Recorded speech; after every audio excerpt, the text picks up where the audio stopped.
Who is Allah?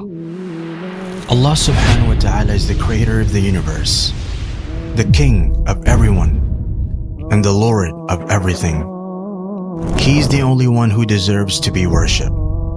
He manages the affairs of all kingdoms. He commands and forbids, creates and provides, gives life and death, raises and lowers people, alternates night and day, and alternates victory and defeat amongst nations, so that one nation rises and another falls. Only Allah's commands and decree are carried out throughout the heavens and the earth, deep in the oceans and in the skies, and throughout the entire universe. His knowledge encompasses all matters, accounting for each and every being and enveloping them with His mercy and wisdom. He hears all voices in their different languages and with their varied requests and pleas. One voice does not distract Him from hearing another, nor do their innumerable pleas confuse Him. The pleading of the needy beggars knocking at His door does not aggravate Him, nor do their questions annoy Him. He sees all things, the visible and invisible.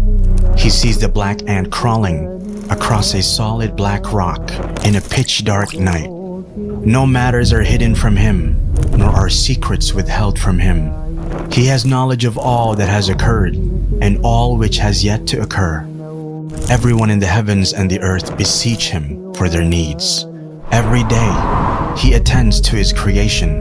He forgives sins, eases difficulties, and relieves distress. He mends the broken, enriches the poor, teaches the ignorant, guides the astray, directs the confused, and helps the desperate. He frees the captive, feeds the hungry, clothes the naked, and cures the sick. He accepts the repentance of the one who repents and rewards the one who does good. He aids the oppressed and humbles the tyrant. He conceals faults and calms fears. He does not sleep, nor sleep benefit Him.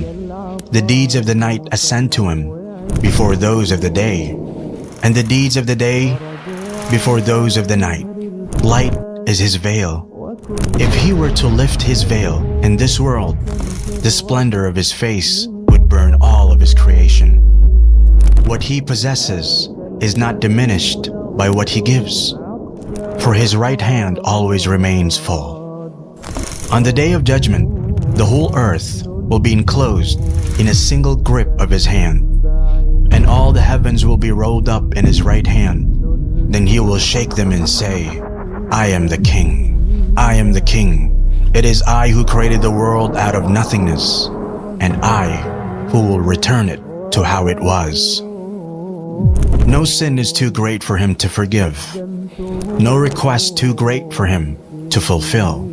We're all in His heavens and on His earth. From the beginning to the end of His creation, mankind and jinn alike were to be as pious as the most pious amongst them.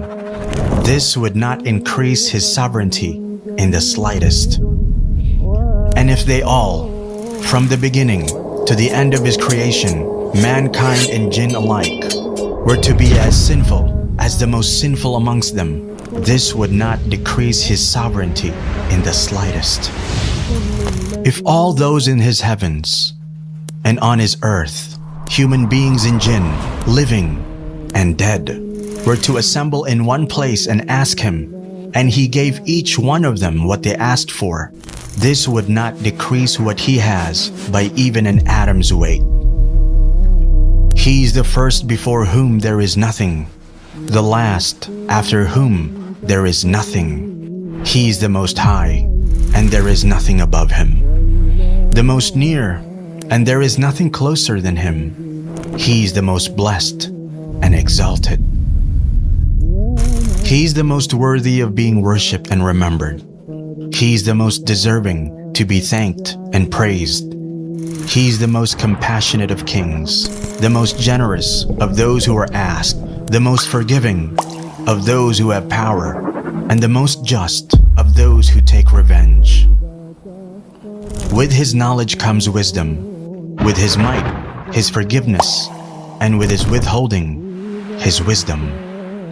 None obeys him except by his permission. None sins except by his knowledge. When he's obeyed, he's appreciative. When disobeyed, he overlooks and forgives. His anger is always just. Every punishment from him is just, and every blessing from him is a favor.